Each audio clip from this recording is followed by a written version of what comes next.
Okay, day 11. I got some different things to talk about, but I think the first thing that comes to mind, as I look back on my day in the last couple days and how I've been feeling about everything, and which is what I do all day, right? Is think about how I'm feeling and feel how I'm thinking, whatever.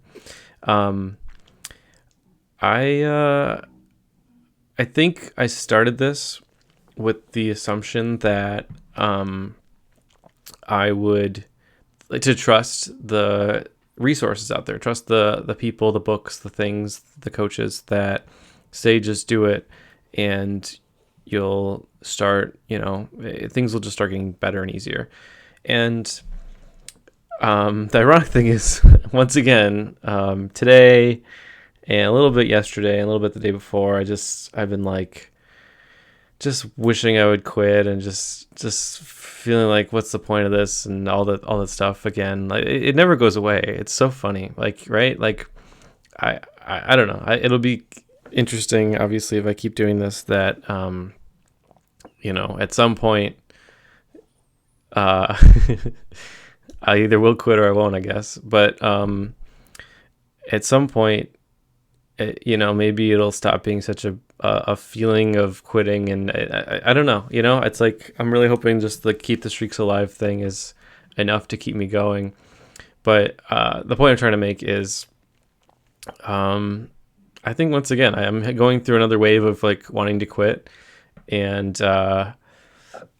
these waves come every couple days, right? It's so funny. You think you have a good understanding of how you're feeling and how you're going to be feeling in the future, and then a couple days pass and you just feel like crap again. You just feel like so anyways, I haven't been really making any progress with my Facebook strategy, trying to get more people to talk to or reach out to for potential customers for Copilot University. I've been posting. I've been getting my green squares every day. I'm starting to think that strategy is wrong and bad, and I need to figure out a better strategy. Um, the good thing is, I know I can't quit. Like, I think old Brian would see, right? And this is just stupid, right? 4 days after four, like, I'm so glad I have this thing, right? Because I would have just been like, oh, it's been weeks, and oh my God, I've never, like, I mean, if I'm looking at real numbers, real metrics, I mean, on one hand, I've had like 5 page views in a span of a week or two. But if I'm being honest, it's been 4 days, and whatever. I don't think I should change everything about me after 4 days, but I could see how I need a different strategy of some sort. So I've just been thinking through that.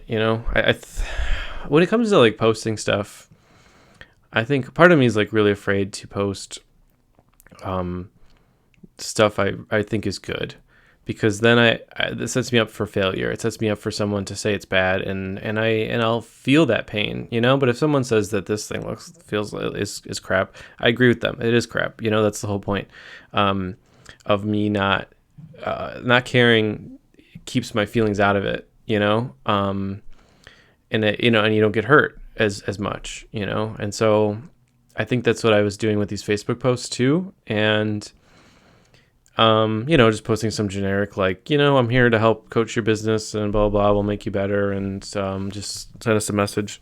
I don't think it's wrong. I think just like this. I think at some point I need to decide if the goal is to what's the goal? Is it to get customers or not? And if the get customers, I will get customers when I start delivering value. And sometimes you have to deliver that value for free first to show you have it. And I need to do that, right? I posting random stuff is not going to demonstrate value to someone who doesn't care. But thank God for my green squares, right? Because I won't quit for no reason. I won't quit arbitrarily because of the greens, like because I have the green squares now. It's like it's helping me not just kind of like just let it go, just like, just let go of it and just never think about it again, because I'll have to justify to, I guess, this project why I quit. And I think that's kind of what I'm doing. I'm not quitting. I'm circling back and thinking, is there a better way? So I am going to. I don't want to commit to it, but I guess I should, because I gotta, commit to it. So I'm gonna commit to it, and I'm gonna say I'm gonna try by Wednesday. Today's Monday. I'm gonna try really hard to put together a very valuable, let's say 10-minute or 5-minute video on how to use AI to make businesses better. And I'll try to put, and another piece of this too is like, you want to be good at stuff, but also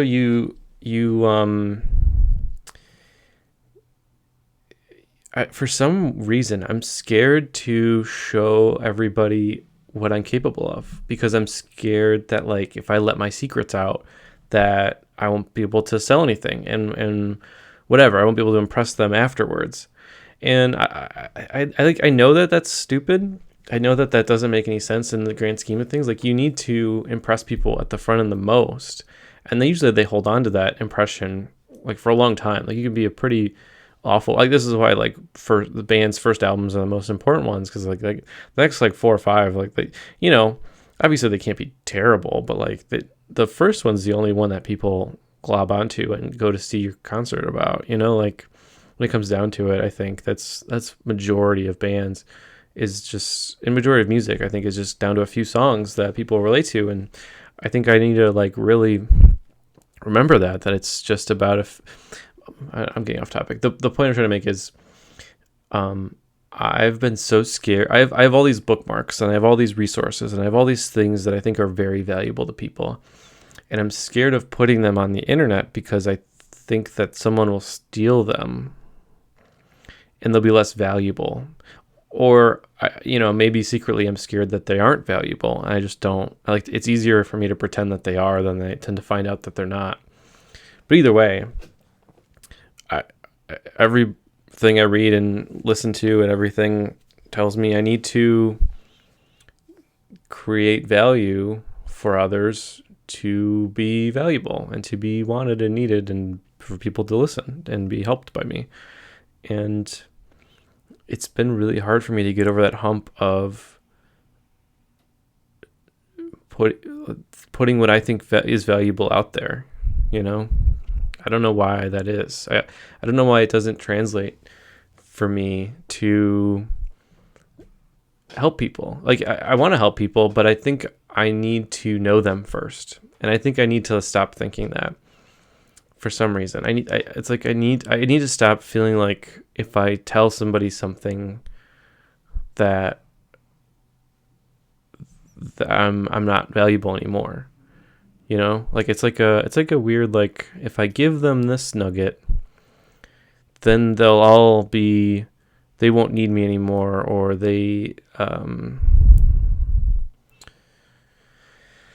I don't know. I think I gotta think about that one some more still. It's more like a feeling that I mean, I think it's one that they that it might not be valuable after all that, but B, it's like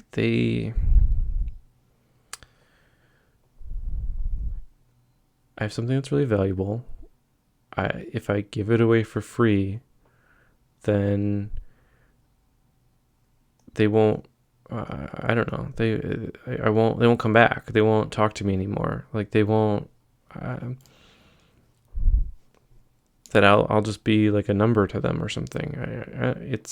I gotta get that down to a single sentence. It doesn't. I'm still not understanding how I'm feeling about that, but I know I'm not doing it. So I know I'm not feeling good about it. I know I'm feeling the opposite of what I need to be feeling, which is like, let's go help people. It's definitely like I like having my own little secrets. I like having my own little, like, I know a better way, and no one else can know, and no one else can know as much as me, for some reason. I like teaching people one-on-one, because then I get that gratification that, like, oh my God, thank you. But if I post on the internet, I don't know if I'll get that thank you, the one I'm looking for, in the way I'm looking for it. I think I'll get a bunch of people that will ignore it, and it won't be as valuable as I think it is to them, and because they won't give me the time to explain it to them, that it's super valuable. And I guess I'm hearing myself, and I'm walking my way through this brain circle, and I think that's my problem, not theirs. I need to explain it in a way that they find it valuable, rather than explain it and when they don't find it valuable, blame them. So I don't know what to do about that. I'll have to figure that out. But I do think I need a goal. I need a deadline to make me work on it. So, okay. So here and now, I'm going to set a goal that before I go to sleep on Wednesday, 2 days from now, I will try really hard to make a impactful video on the internet about teaching businesses AI. I will try to do my best to get as many likes as possible with one video. I think that's what I need to do. I need to and I'll post it all of my social medias, because I have them all set up, but they're all empty. I don't have anything on them because I haven't made anything valuable enough to post on there. And I need to remember that it's quantity over quality. Quantity over quality. Like, I'm doing quantity over quality with the podcast, but I'm not doing it in any other. I mean, I'm doing it with the Facebook posts, I guess, but I don't know. It's not working. So I think I need to try something else. I don't know. I'll probably keep posting, I guess, but I think I'm just not understanding where my audience is at. I think it's a product market fit thing. I gotta rethink that. But I don't want to quit the Facebook. I want to find a way to keep the streak alive. That's the thing. I want to keep the streak alive while trying in a different way. So, I mean, maybe the streak is put out one high quality Facebook post, or like one high quality social media post every week. I don't know if I can do it every day. That's like too much work. I don't think I can handle that. But if I do like once a week, it's hard because it's like it's hard to challenge yourself like that, because I feel like I have a lot to offer, but I feel like it's all better offered one-on-one, you know?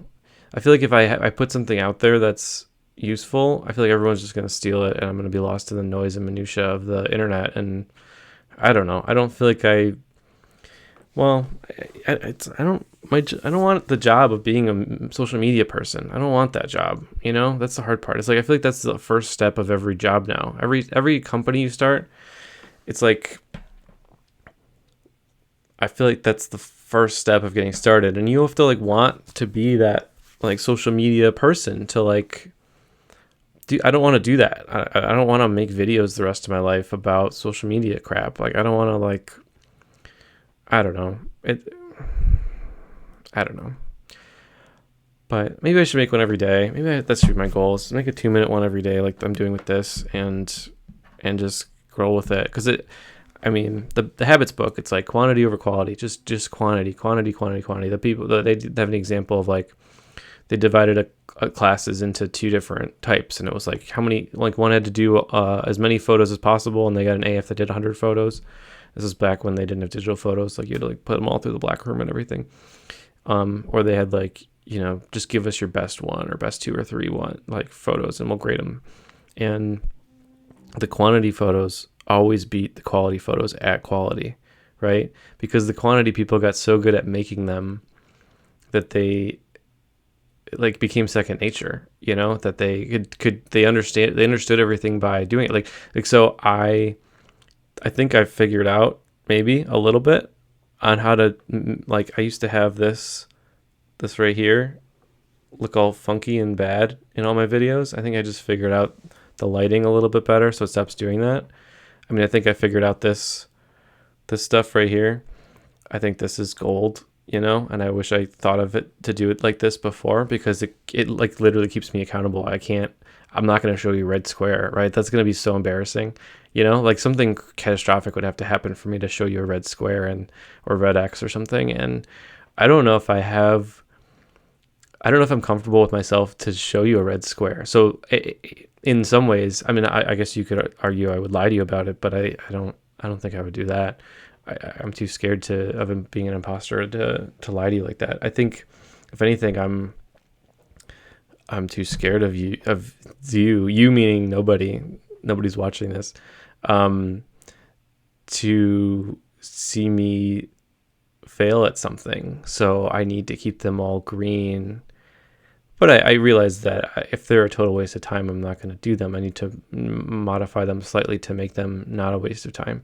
And so far, I mean, like, I think you could argue that this has been a waste of time from a, like, am I helping people standpoint. But I guess the person I am helping is me. So, I guess if I hold on to that, that's just true, right? Like, I think this is ironically more of a video blog or like a video journal than anything. The more I keep doing it and trying out different things, and the ironic thing is no one listens to those. No one does anything with those. So, but it's helping me out. So maybe I am the audience of this show, which is funny, right? I'm sure there's like some whatever. Anyways, so Sean's getting back from his he was on some bachelor party, and we're finally going to start meeting and talking, and I've been like pushing through. I'm proud of myself. I've been pushing through with this whole like mapping project and census data project, because I'm like, it is out of my element, man. It's I will figure it out, like it is so far out of my element. Like, I can watch a YouTube tutorial like anyone else and do what it says verbatim after watching it 10 times. When it comes to like building something or coding something or fixing something, there aren't good ones out there for this. And that's scary, right? Because it's like, okay, am I going to figure this out better than no one? Like, better than, if no one has it on YouTube, then like it must not be possible, I guess. I don't know, because usually the most viral things are the things that don't look possible, and then they are. So whatever. Either way, we'll find a way through it. It's not about that. But the last thing I'll talk about is, I always say that and I keep going, but I've been thinking about this.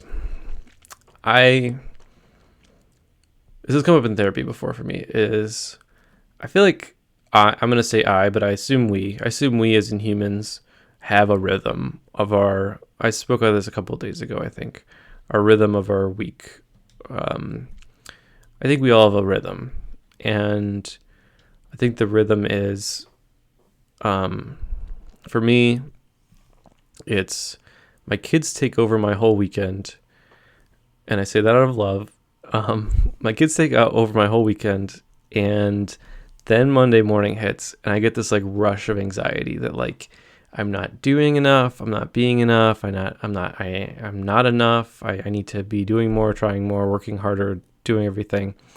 And then usually I put in good work, and I take it seriously. I get it done. I'm a get it done person. I don't want to. All right, this cat's annoying me. I'm sorry. Hey, get out. I know. I'm sorry. Okay.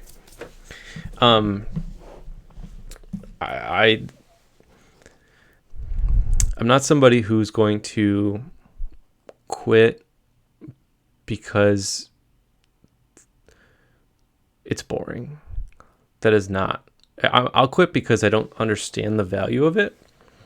But I don't think I've ever quit because I was bored. It's more like when I'm stuck, it's because I don't know what to do next, and then or like I'm just not getting results and I don't know what to do next. Like, I don't know what else to try. Like, if somebody said like, try this, then try that, then try this, then try that, like, that I think I would get there. And that, honestly, that's why me and Sean are good partners, because he's kind of like, he's always thinking about the next step, and I'm always like trying to get this step done as fast as possible.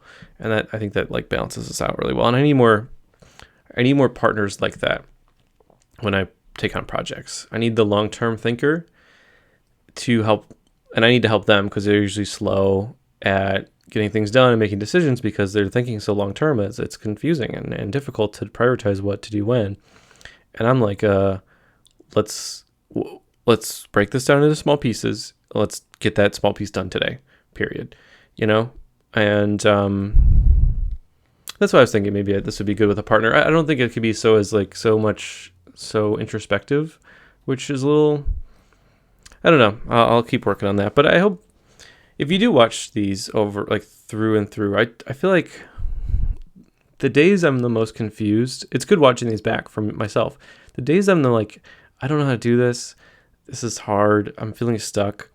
Usually the next day I'm like, all right, I had a breakthrough. You know, it's like usually 1 or 2 days of that. Like while I'm feeling it, while I'm going through it myself, it feels like forever. And it's so easy to hit the quit button, like, because you're just in the middle of it. And like, I get it, 40 hours, 48 hours of feeling stuck sucks. If it's like, it's like to, for me, it's like when I don't know what flow is. I don't know what everything, I know like a lot of people talk about, you got to be in flow, you got to be doing this. And I think I enter states of flow at different times, but, I think it's something like that. I think if I don't enter flow, whatever that flow means, like for like a day or two about a thing that's bothering me, if I don't find that, if I can't come up with a way to solve the problem, or like even like theoretically, if I can't come up with the next thing to do in like 2 days, I think that's when my brain just breaks and I go,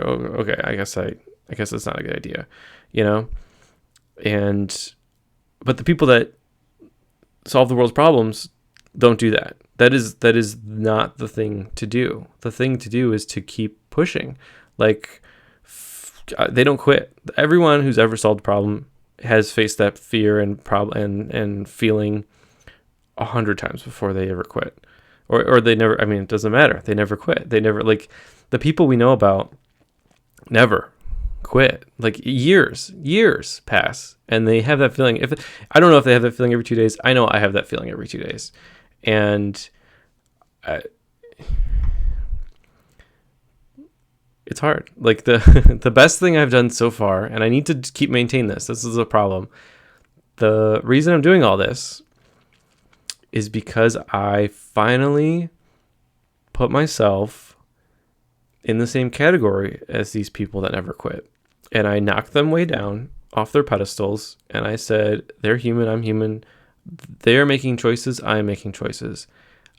I'm going to start making my choices more similarly to their choices. I'm going to consider myself their equal and consider our differences my choices.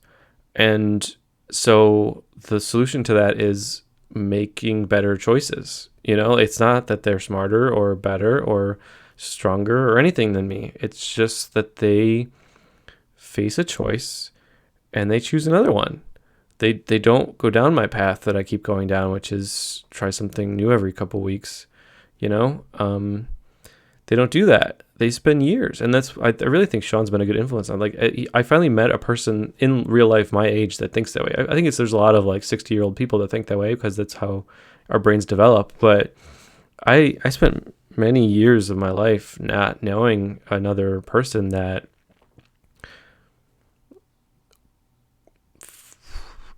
finds a project that isn't totally out of my abilities. Like I know there's people that have like done things that are like been a professional hockey player or like I don't know. Even so, I think I've never comprehended how many times you have to choose to keep pushing. I think I've always thought of it as a 3 strikes you're out kind of thing. And I don't know if that was taught to me or I made that up or whatever, but like I definitely thought of it as like a 3 strikes you're out kind of thing on being stuck. If I'm stuck 3 times in the same project, it's not a project that Brian can do. It's not a project that my being, my personality, everything, my character, it's not within me to do that. And the great people just don't even consider that. They don't even think about that. I mean, and maybe they do. I don't know. In retrospect, in their biographies, they don't consider that. But I was, there's this really cool podcast called How I Built This. It's by NPR. It's with this guy named Guy Raz, and I'm sure it's like a million years old at this point. And there's probably better ones out there, but they do this really cool thing where they interview all these like billionaires that started their own company from scratch and, are doing great now, and they're usually in their like 40s or 50s and 60s, and they talk about the times when they were in their 20s, and that's where I get the story about the Dyson guy, how he had like for 3 years and he had 3 kids and he couldn't pay his mortgage, and his wife was like trying to, I don't know if she was going to leave him, but like, he was just in his garage building vacuums all day. Like we would all point and laugh at that guy. And I there's so many stories like this in the How I Built This, and I used to listen to this on my commute to work, and I used to like love it, and I for whatever reason it never made sense to me that they are human too, like like I don't know why that doesn't like come out in the storytelling, that they say, oh, I struggled, oh, this was hard, oh, whatever. And then you kind of get to that point where they go, oh, yeah, I was working on this, and I just wasn't getting any customers. And then they stop talking. And then the show host, Guy Raz, goes, okay, so what would you do? Or how what happened? And so then what he's saying is, let's keep talking, right? You're supposed to be telling me the story. Let's start the next chapter of the story. And they're always like, okay, let's talk about the next chapter, because I don't want to sound boring and like, but no one's fault. No one's like, everyone's trying to create the best entertaining show possible. And I think it's just, I don't know. It's human nature to gloss over the fact that for 3 years, this guy built 1,000 vacuums in his garage. And for 3 years, he thought of nothing else other than how to build vacuums. He probably, lying awake in bed every night, he was thinking about vacuums. Like on Christmas morning, his kids are trying to open their presents and he can't buy them presents because he is thinking about vacuum cleaners all day. Like,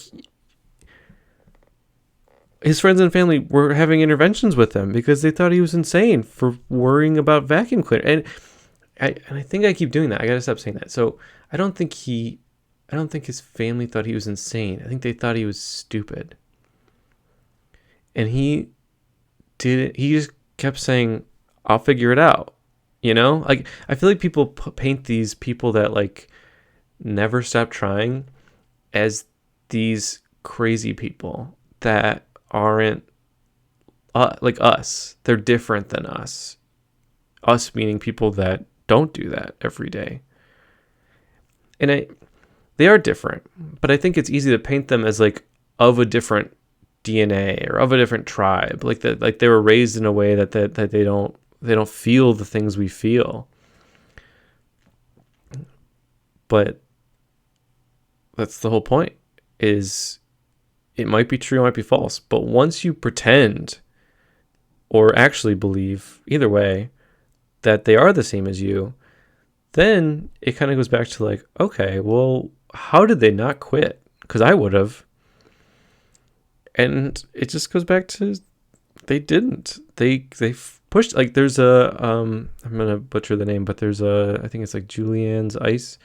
I'm sure that's like really awful, but she's like a huge ice cream conglomerate that is all over the world now, and she has the most amazing story. She literally like left high school, started her own ice cream store because she really liked making ice cream, and I'm sure she loves making ice cream, but like, I think she wanted to do something great. I think it's easier to say I want to do something great and I choose ice cream when you're describing these stories, because I'm sure people, I'm going to assume that that's true because it's the best way I need to hear it to help me right now. I think that's all I can do is if I'm going to make up what I think they're going to say, I'm going to make up the thing that helps me the most. Fine. she opened her first one. People loved it. She loves making new flavors. She would have new flavors all the time because she was very excited about it. And after time, people stopped coming. So she had to shut it down. Her whole family said, like, this is a bad idea. Go to college, whatever. She just took a year off and she tried it again. And she's like, I love making ice cream. I don't see the way around this. And she did it again. And she tried another company. I think this one was like out of her house or whatever. And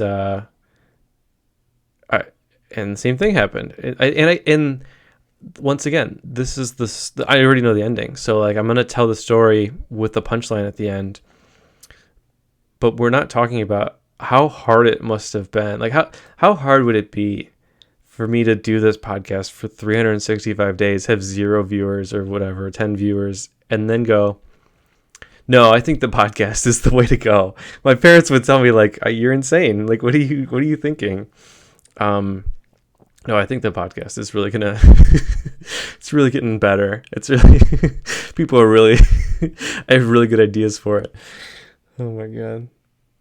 My wife would just like, I don't think she would leave me, but she'd be like, Brian, this is the dumbest, like, you gotta let go of this. Like, it's not possible, right? Oh my God. Do I need to go through those moments? Do I need to have those moments where my whole bubble, like, tells me it's a dumb idea before and then still not quit for me to make it, like for me to be great at something? If it is, that's crazy. I don't know. I mean, like I said, like knowing that is what needs to happen is helpful because it at least I can kind of justify it, to keep pushing. But anyways, I know the whole story, right? And the whole story is she quits the second time, and the third time she takes it more seriously. And that's exact. I remember, and I listened to this probably 7 years ago, and that's her quote, not mine. And she dyes her hair black. She like wears like clothes that like are like boring and whatever. She's like I am gonna remove myself from this company, and I'm gonna be the perfect worker for this company rather than the owner of it. And that's what did it. No, you know what actually did it? She realized that when she gets a new customer and they like her ice cream and they come back a month later and she was bored making it, like if they like the blueberry and she got bored because she didn't like want to make blueberry ice cream anymore, she wanted to make strawberry this month, they would come by and they would get the strawberry or not get anything and be disappointed regardless and not come back because their favorite flavor doesn't exist anymore.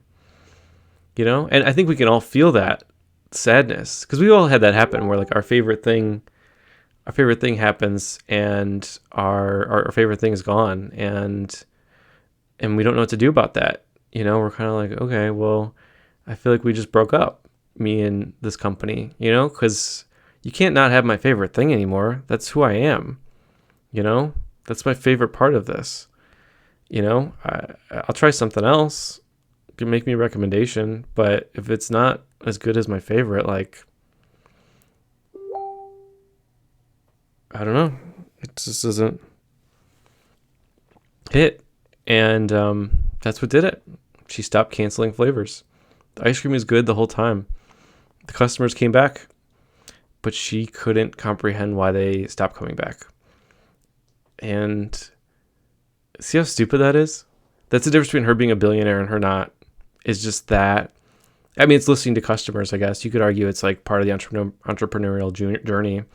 But, come on. Like, to have to go through probably 7 years of misery because of that problem, and it's a great podcast because there's so many stories like that where like people I should listen to it again. That people are doing things that I would never do, like like handing up flyers on the street corners and stuff. Like that. That is their level of like attitude of getting something done, or you're trying. That's what trying is to them.